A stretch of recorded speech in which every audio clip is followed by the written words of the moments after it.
This is the Future X Podcast. In each episode, we interview a platform designer, author, or publisher. They'll talk about how to build online communities that are diverse, welcoming, and safe. Now, here's your host, Lee Schneider. This is Future X. I'm Lee Schneider.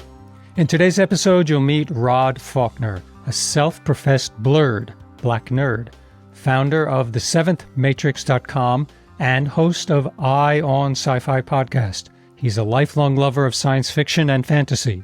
So, Rod, thanks so much for joining me today on the podcast. Thank you for having me. Let's start at the beginning. Why did you decide to start the Seventh Matrix? Okay. Well, my origin story, as it may, starts way back in 2013. So it's already been 10 years. I just now realized that. Wow. But I've always loved science fiction and fantasy in all media ever since I was a child. And back in 2013, I was acquainted with a gentleman who had his own science fiction podcast. It's now defunct. And we became acquaintances, and we were talking just unofficially off the record one day. And I had a habit of visiting YouTube on my leisure time, and I would discover, Lee, all of these fantastic science fiction and fantasy short films that would be anywhere from a few minutes, maybe 5 minutes, to up to 20, 25 minutes long. Excellent quality, fantastic stories. No one was talking about this. So I would share this with my acquaintance, and he said one day, "You know what, Rod, you should start a website." And I thought, that's a good idea. And so at that time, I liked IO9, the science fiction blog. I don't know if you've heard of them. Sure. Oh, yeah. And, yeah. Okay, so they were one of my favorite destinations to go to for SFF news, and I liked their name, and I thought, okay, what am I going to name this blog? That's how it all got started. And so I thought, I don't want to name it Science Fiction Short Film Blog. That's too generic. So I thought, well, my favorite all-time science fiction film is The Matrix that came out in 1999. And my favorite number is 7. So I combined the two and came up with the Seventh Matrix. And that's how it all got started. And what I would do is these short films that I was really impressed by, I would do kind of like reviews. I call them spotlights. And I would post them on the blog. And so I did that. And then in 2018, I thought, you know what, it's time to start a podcast, because I think that would be a natural evolution of what I'm already doing. And podcasts are more popular now, and I think they're more dynamic. And so in 2018, I launched EYE On Sci-Fi Podcast. So there's a couple of moving parts to this. What gets the most attention, and what do you like doing the most? The podcast, by far, gets the most attention. And I like doing that. So it's odd that you ask me, because a couple of years ago, I decided to just mainly focus primarily on EYE On Sci-Fi. The Seventh Matrix still exists, and all of those reviews are archived for anyone to access. But now I do the podcast because not only can I share, and I feel as though I'm talking to other fans by doing the podcast, and I didn't intend to do this in the beginning of the podcast, but now I occasionally have filmmakers and other independent creators who work in the speculative space on, and I get a chance to talk to them about their stories, their creative process. It's been really fun and fulfilling. That sounds pretty cool. Now, do you have, how do you get the people? When you ask for an interview, do you just ask and say, "Hi, it's me," or are people coming to you? Well, it's interesting. When I first started, I sought people out. And that took a lot of courage. These filmmakers, I would contact them. And many independent filmmakers are pretty easy to contact because they realize that they have to get the word out about their work. And unfortunately, they don't have the backing of a Hollywood studio or a network. And so I would reach out to them and say, "Hey, I'm Rod, and this is what I do at the Seventh Matrix. I love your work. Would you mind coming on, or would you mind me actually doing a spotlight on the site?" And the majority of them were amiable. But now what's happening is, I guess my reputation now is renowned in those circles. And so they are coming to me. And I think that's just so gratifying and so rewarding when I get those emails saying, "Hey, I have this short film," or sometimes it's some other type of media, but it's in the speculative space. "Can I come on your show, Rod?" Sure. That's wonderful. That's really great. I'm curious, too, about the short film focus, because when we think of sci-fi, often we think of, the big epic kind of movies and even superhero movies and things like that. To focus on short films, I know that they attracted you, but could you dig into that a little bit more? Like, why short films? That's a great question. Short films attracted me because I found specifically in the speculative genres, they were telling stories that we're not seeing on the mainstream. As you just pointed out, most Hollywood studios, because show business is a business, they want to find intellectual properties that they can build franchises of. And so, of course, properties like Lord of the Rings, Star Wars, Star Trek, and the Marvel superhero films are beloved around the world. People are familiar with them. And so the studios are thinking, okay, let's go ahead and keep churning this out. But the most unique and original science fiction and fantasy narratives, in my opinion, are being told by independent filmmakers in the short film space. And another reason that I'm attracted to that medium is because they only have a few minutes to tell their story. It forces them to be succinct. It forces them to make bold choices about how they convey the narrative that they're trying to tell audiences. And it's a magical thing because if you watch a short film, Lee, pretty much within the first minute, you will know if it's for you or not. And when that film grabs you and tells the complete story, and you look at the clock and you're thinking, okay, they've told a complete story with all the visual effects and set pieces that a bloated 2.5 hour film does, it's magnificent. And I think that's a talent in and of itself. And that's another reason why I want to showcase these filmmakers, because that's remarkable to be able to do that and to do that effectively. Yeah, I was going to ask that, and you anticipated my question, which is, it's a lot easier if you have more time. If you have 10 minutes, 20 minutes, 2 hours, 3 hours, Avatar, 4 hours, whatever long it takes those films to spool out their story. But to compress your story into a few minutes really means you have to be on your game. Absolutely. It forces the filmmaker and the crew and the cast to really, really be concerned with what are they trying to convey in this story? What are the themes? What are the messaging? And when it works extremely well. And then when you go and look at a feature film, it kind of gives you insight into how easily, when you have a big budget, that, and I'm sure most of us, if we were in those positions, we would do that too. When we have a vision, you kind of get into the self-indulgent territory and there's a lot of fad and wow, let's just wow the audience with all these spectacular visuals. But in the short film world, they don't have that luxury because of time and often too because of lack of resources. And that can be, lack of resources can be a creative constraint. If you don't have a bazillion-dollar special effects budget, you're going to have to think of some amazing things with your actors, with your script, with just what you've got. Absolutely. And these filmmakers, they say necessity is the mother of invention. And these indie filmmakers prove it. It is astonishing. And of course, technology has advanced to the point that with our smartphones and with all the apps and the software that's available with computers, you can still get a pretty good looking sci-fi short film out and not spend hundreds of thousands of dollars on it. As a matter of fact, there's a filmmaker that is a favorite of mine. He's been on my podcast numerous times, named Anthony Ferraro. And each of his films, if you watch them, you would think that he was given hundreds of thousands of dollars to produce it. And he has a YouTube channel where he goes through and he teaches indie filmmakers from concept to outline to script to the final product, how to DIY a sci-fi short film. That's what he specializes in. So it's possible. Wow. I'll have to check that out, and I'll include that in the show links. That sounds really, in the show notes. Sure. That sounds really amazing.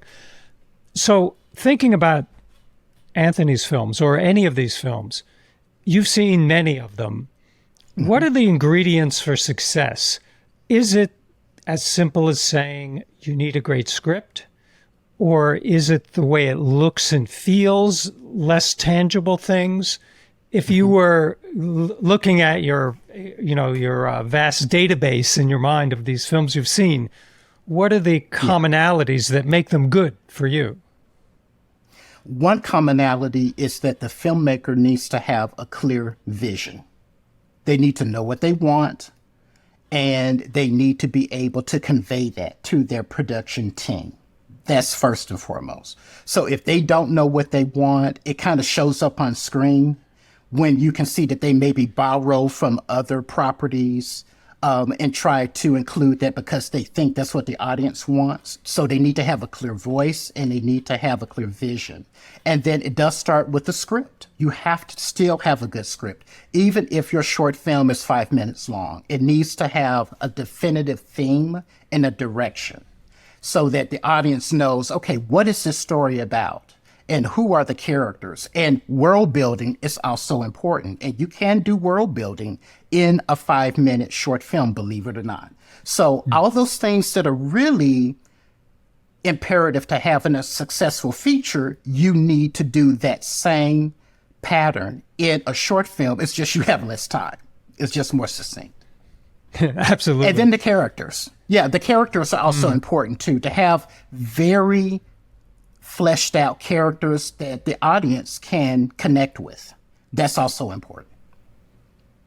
And what about the power of genres? Often when we're trying to grab people quickly, we'll put the film in a box. It'll be a murder mystery. It'll be a mystery. It'll be an adventure story. Or maybe even there's more climate dramas and climate related. Right. I saw one on your site, which I really liked.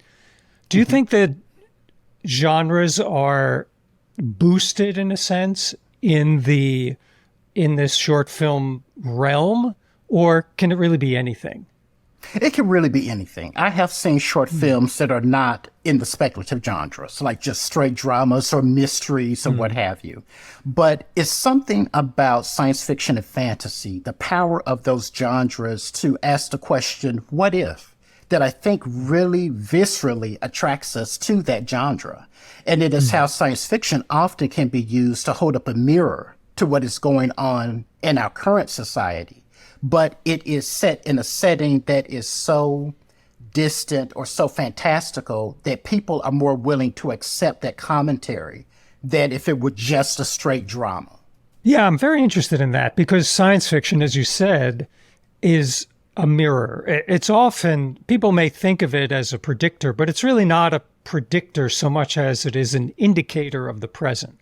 And it's a way to look at what's going on now, but in a completely turned around way that, as you said, makes us think about it or feel it differently. Why do you think that works? And what is successful about that? Well, first, I'm going to disagree with you. I do think that part of the power of science fiction is that it is a predictor. And I'm going to use a classic example, Star Trek, the original series back in the 60s. That show is beloved, and it has inspired so many people to go into science and the STEM careers. And if you look at that show, like the communicators they had that were flip up, and then we had for a while those clamshell flip up cell phones. And Captain has to sign off on the reports on this little pad-like device. And Uhura has a wireless earpiece as she sits in the communication station. And Star Trek is just one of many examples of not only technology, but also how sometimes science fiction can be eerily prescient. There is a 90s science fiction television series named Babylon 5. And one of the main subplots of that series is that in the 23rd century in which the show is set, Earth is under one government. And there is this populist demagogue that rises to power. And when he takes over EarthGov, the Earth quickly falls under fascism. This was in the 90s. And if you fast forward to now and what we're dealing with societally, especially here in the United States, it feels like someone just kind of went into a time machine and looked and saw what the future may hold. So I do think that science fiction does have a predictor element to it that attracts people. And I just think that people, if they can suspend their disbelief in a science fiction or fantasy setting, then you can kind of slide in themes that are more contemporary and they're more willing to accept that than if you're just straight in your face with a drama or a mystery that's in a world that is familiar to us. Then people kind of tend to reject, preachy, sermonizing in their entertainment. So I think that you can get away with that more so in sci-fi and fantasy. Cool. Very well put. Yeah, totally agree with that. How do you accept viewer input? And what I mean by that is, if the community's going and there's got to be dialogue. Otherwise, if it's rarely a successful community is a one-way convo, something is happening. So how do you accept viewer input or reader input? And are there ways that you found successful to dialogue with members of the community? That's an easy question. Social media. Social media is where I have met not only filmmakers in the speculative space, but fellow science fiction fans. And they either will see a post of something that I have placed in social media, or they come across my work and they will either look me up and we will dialogue over social media. And I find that has been the most rewarding. I used to have a comment section on my blog, but I deactivated that in lieu of just putting the conversation onto social media. Unfortunately, I used to be on Twitter. I'm not on Facebook. But because of principle, due to the change of ownership of Twitter, I've moved away from that. And that was a hard decision because I've made so many relationships with people there. But I'm on Mastodon and I'm on TikTok, which that's as a surprise to me as anybody else. And I find that dialogue with people who discover my work and filmmakers who I may meet is really dynamic. And it also has served to help me to find content for the podcast and the website. So it's wonderful. I can say, agree. I found you and you found me on Mastodon. So it's out there. That's right. That's right. It's out there. A lot of people would want to know how you keep a community welcoming, diverse, feeling safe. I'm sure there's no, simple solution to that. But if I were to ask you, how would you consider keeping a community safe, welcoming, and diverse, what would you say? I would say that, well, first of all, I am Black. And so part of my mission is to elevate voices in independent film who are from marginalized communities, whether it be LGBT plus or the disabled community, which still doesn't get enough representation, my own. So in terms of keeping my community safe, I have a no tolerance policy when it comes to bigots, racists, trolls. I don't engage. I know other creators will, and that's their right and their choice.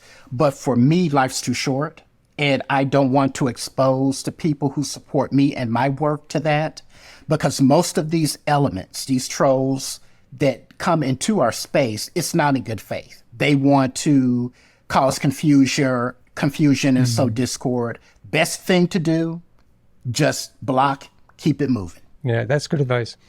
So looking ahead, where do you see the seventh Matrix in 5 years or so? What are your hopes and dreams? Where is it going? Well, you know what? That's a difficult question. The future is so uncertainly, but all I want to do is continue my work in promoting these independent filmmakers. And I don't think that need is going to go away, unfortunately, because again, many of these filmmakers just don't have a lot of resources to market and promote their work. They've already done the hard part of creating and producing the film, but then they have to promote it. And so if I can help them in some way to reach a larger audience, then I will. And 5 years from now, I just want sci-fi and fantasy fans to think of the seventh Matrix and non-sci-fi as a discovery source where they can go, and if they want to find a unique story that's not being told anywhere else from voices that are usually not heard in the mainstream, you know what? Why don't you go over and check out EYE ON SCI-Fi and the seventh Matrix? So if I can get to that point of recognition, that's a dream come true for me. Awesome. Is there anything else that I didn't mention that you'd like to leave folks with? I do. For anyone who is listening to the sound of my voice or watching this video, if you want to become a filmmaker, you have that burning desire in your heart. And I have spoken to many independent filmmakers who are doing just that. Don't wait for permission. Don't let gatekeepers stop you. Again, as I mentioned earlier, with the resources you already have, your smartphone in your pocket, you can go and make a sci-fi short film. And you never know where your voyage will take you, but you've got to make that first step. So go for it. Beautiful. Where can people find you? Yeah, the best place to find me is I've got an online hub, and it's at bio.site/EYE ON SCI-Fi. If everyone will go to that website, you will find my social media presences. You will also find my work on the seventh matrix and how you can support the podcast and the website. Well, Rod, thanks so much for joining me today on the show. This was a lot of fun. Appreciate it. Yeah, I've really had a good time. Lee, thank you for inviting me on. And I really appreciate the work that you and Future X Podcast are doing. So I really appreciate it. Thanks for joining us on the Future X Podcast. Listen on Apple Podcasts, Spotify, Amazon, Google, or anywhere fine podcasts appear in your feed. For more info about Future X, visit futurex.studio.